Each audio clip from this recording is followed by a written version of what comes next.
Start. चलो बीच में अगर खराब होगा तो चलिए स्टार्ट है।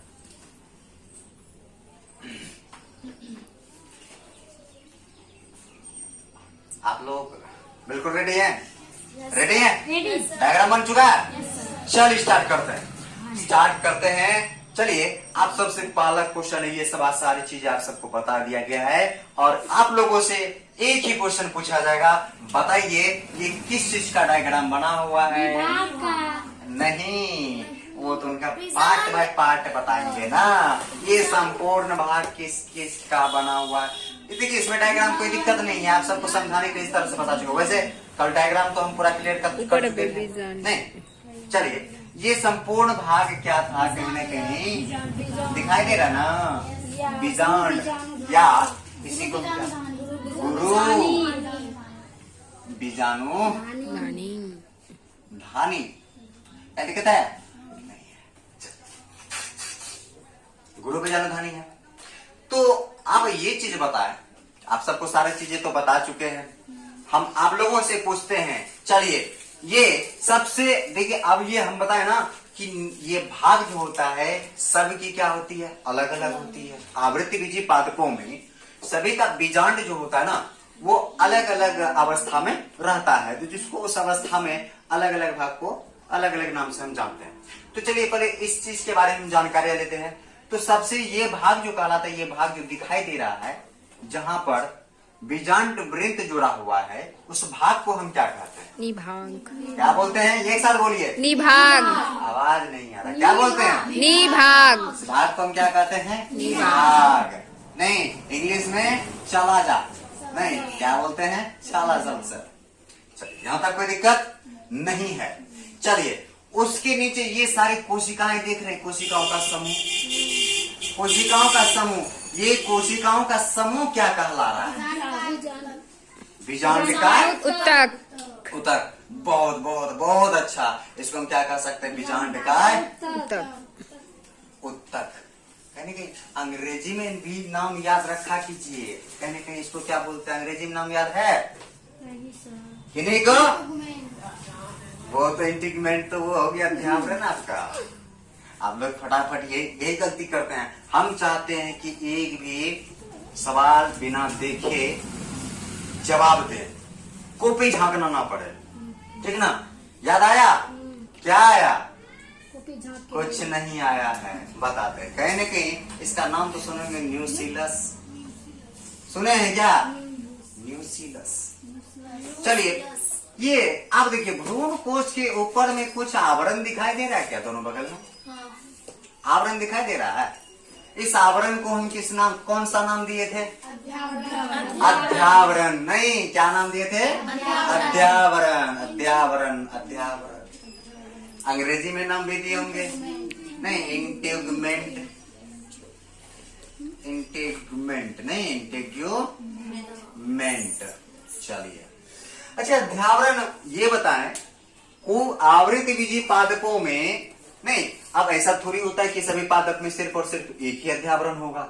नहीं, किन्हीं में क्या होता है? एक अध्यावरण होता है। किन्हीं में क्या होता है? दो अध्यावरण होता है। किन्हीं में क्या होता है? तीन अध्यावरण होता है। कहीं कहीं तीनों के बारे में तो हम आसानी से आप सब लोगों को समझा चुके हैं। नहीं, अध्यावरण जिसमें एक अध्यावरण होता है उसको हम क्या कहते हैं? यूनिटैगमेंट। क्या कहते हैं? यूनिटैगमेंट। लिखना पड़ेगा फिर से, क्या लिखना पड़ेगा?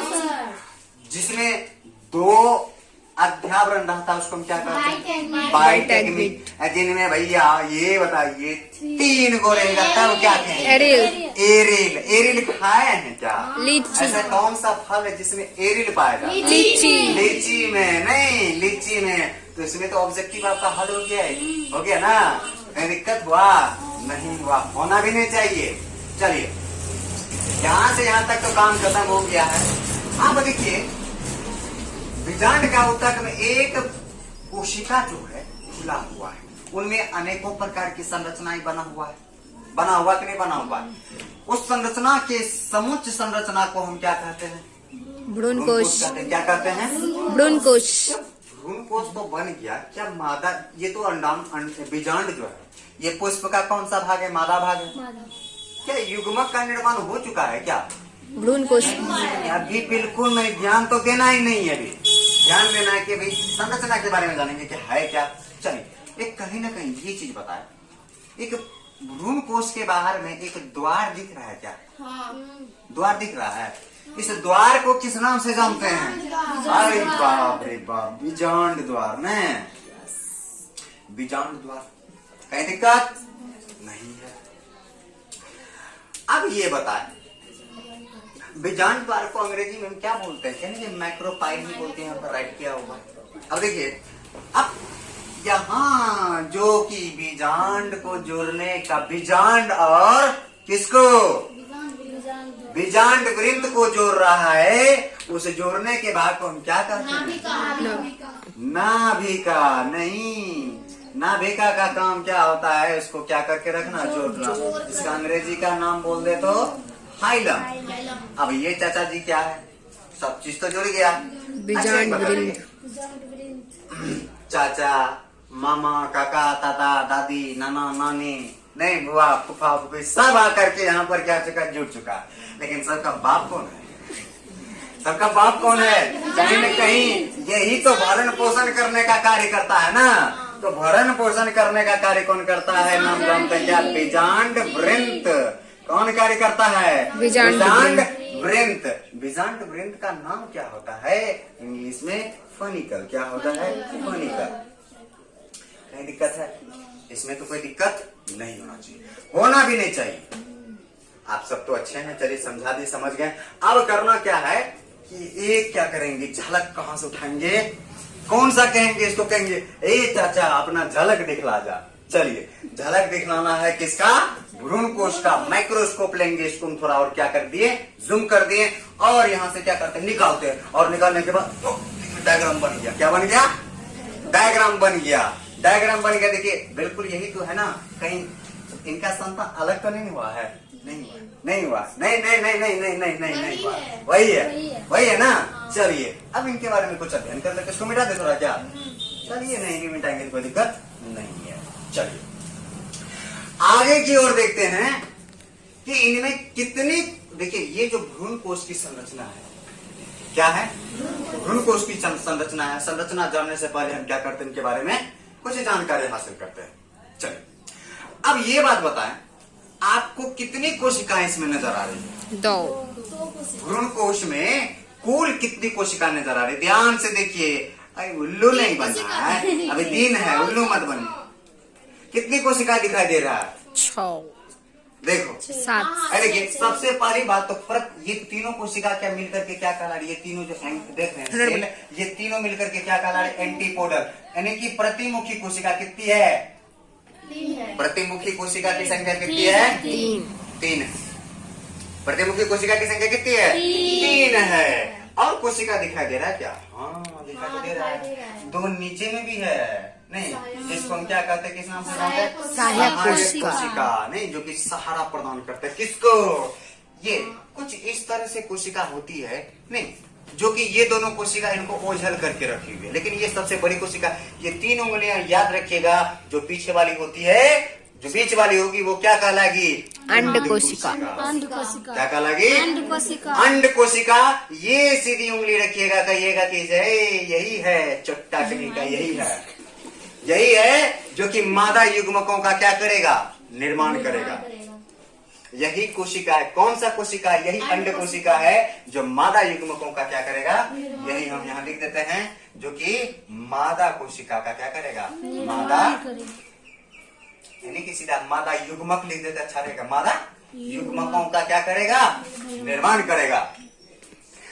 अब देखिए, इनमें से 2 कोशिका हो गया, सहायक कोशिका हो गया, नहीं, 2 1 3, यानी कि अंड कोशिका मिलाकर के नीचे भी क्या हो गया? 3 कोशिका हो गया। नहीं, कितने कोशिका हो गया? 3। अब बीच में भी एक कोशिका है। क्या है? बीच वाले भाग को हम देखें तो क्या लिखे? केंद्र की कोशिका।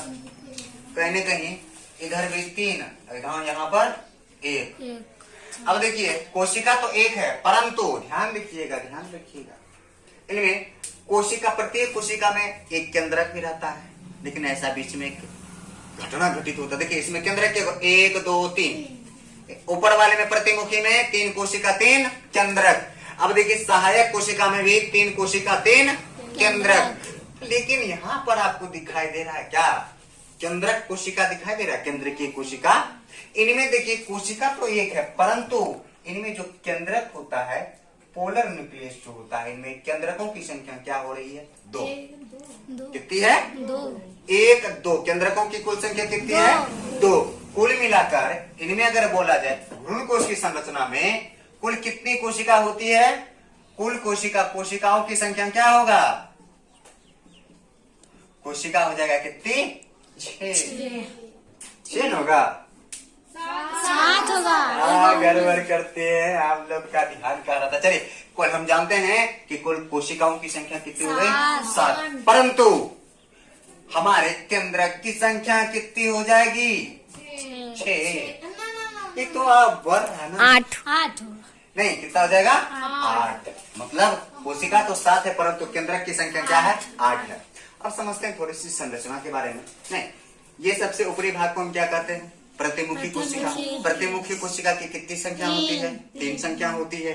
देखिए अब बात करते हैं ऊपर से थोड़ा हम नीचे चलते हैं, उसके बाद हम आगे बढ़ते जाएंगे। ये कोशिका जो दिखाई दे रहा है ना, कहीं ना कहीं बीच में है, इस कोशिका को हम किस नाम से जानते हैं, केंद्रकीय कोशिका। कितनी कोशिका है, 1 कोशिका है, उस कोशिका को हम किसके नाम से जानते हैं, केंद्रकीय कोशिका। अगर बोला जाए भ्रूण कोश में केंद्रकीय कोशिका की संख्या कितनी होती है, कोशिका की संख्या सिर्फ और सिर्फ 1, परंतु उनमें जो केंद्रक होता है कितनी होती है, 2 होती है। तो ये क्या कहलाया, केंद्रकीय कोशिका। नहीं तो इनके